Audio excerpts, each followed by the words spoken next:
Joining me now is Karina Gould, the Minister of Families, Children and Social Development. Minister, always good to have you on the program. Thanks for having me, Evan. So your party had said it will defend abortion rights. There's no actual law in Canada to protect abortion. And the first question is, will your government commit to passing legislation to protect abortion in Canada? Well, it's a really good question, and one that I think is important to talk about, because abortion is protected under our charter rights here in Canada. And the way that we have been enforcing it through our government is through the Canada Health Act, because the charter, or the Supreme Court decision, basically states that it is the security of person right that Canadian women have access to abortion. And so we have been enforcing it with provinces like New Brunswick and Ontario by withholding funds and transfers through the Canada Health Transfer. But it is the responsibility of provinces and territories to make sure that they are providing those. But the Prime Minister said if we need to pass legislation, we'll be able to do it. I'm not ruling it out. But I'm trying to understand this. It's a fair question to ask. Your party's criticized the Conservatives because you said they could try to roll back abortion rights. Well, if it can be rolled back, put some substance behind the words. Will your government now, given what's happened in the U.S., pass that legislation? Are you considering it? Well, I think as the Prime Minister said, we're considering all options. I mean, as we've talked about before, it's in the mandate letter for the Ministers of Health and the Minister of Women and Gender Equality to expand the Canada Health Act to make sure that we can do this. We think the best way to do that is through regulation, but it's an important conversation to be had. And I think, I'm going to push. But no, you're saying regulation, but not legislation. Is that the answer? Well, it's a charter right. It's a charter right. And I have to say, where I get concerned is when Conservatives in particular are the ones that usually talk about legislation. And when they talk about legislation, it's about restricting access. It's about limiting access as opposed to protecting and expanding access.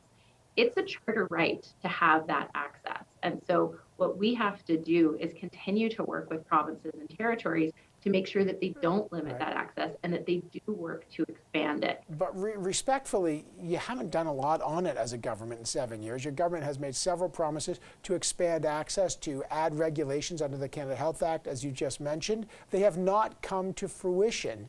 When can Canadians actually expect to see some substance there? Well, as I mentioned last time we talked, we're 6 months out from the last election. This is in the mandate letters of the Minister of Health and the Minister of Women and Gender Equality. That work is underway right now, and we have taken steps. I mean, we're the first government to hold back a Canada Health transfer in a province like New Brunswick, where they restricted access.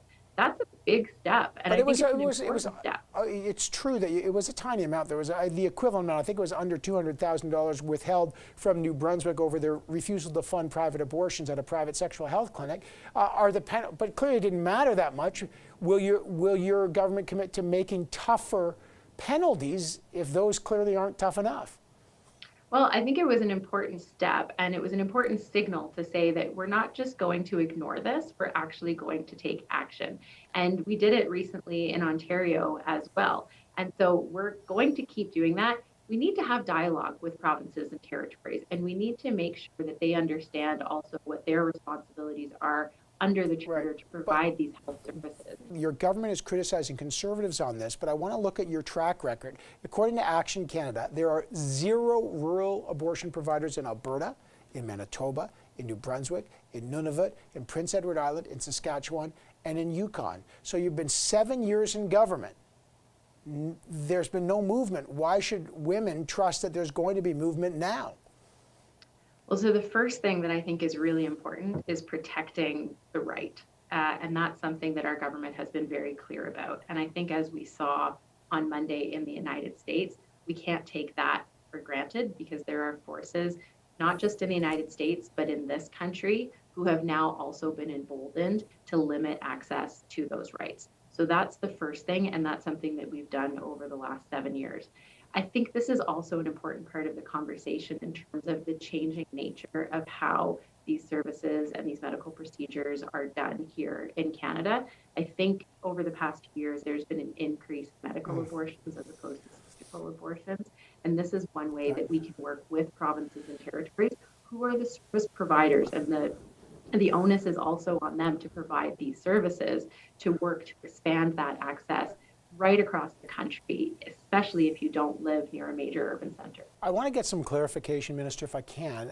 You said earlier or late last week that you don't see why pregnant Americans who can no longer get an abortion in their state, and after Roe v. Wade's overturned, immediately 13 states will make it illegal with the trigger bans, they'll be able to come to Canada to seek an abortion. How fast could that happen? How many women could Canada expect? How might that work? Yeah, it's a good question. And so I think the important thing is that in Canada, we're not going to turn people away who are in need. But the likelihood of Canada being the first choice for an American seeking an abortion is probably fairly low, because even if Roe versus Wade is overturned, there will still be states in the U.S. that will offer these services. And so it's most likely that Americans would go to one of their neighboring states rather than come all the way to Canada. But that being said, it's certainly something that we're thinking about. And as we talked about, Canada has been a leader under this government in sexual health and reproductive services right around the world. We're one of the top funders of SRHR when it comes to international development, and we certainly wouldn't turn our backs on Americans in need. Lastly, the NDP is asking that when there is a new national Pharmacare plan, which they've made this deal with the Liberals to get passed, they want contraception to be free. And I spoke to Jagmeet Singh about that this week. Will your government make contraception free, and would that include the abortion pill? These are all good questions that need to be asked and need to be dealt with. I think access to contraceptives should be available and accessible and affordable to anyone who would like to use them. And I certainly take that on board, and hope that we can continue to move in a positive direction. Again, we have to work with the provinces and territories on this when we're talking about making drugs more affordable and more accessible for Canadians. And I think this is something that is really, really important and part of the broader conversation that we need to be having. Okay, so you're open to that. Families, Children and Social Development Minister Karina Gould. Minister, thanks for joining us today. I appreciate it. Thank you so much, Evan.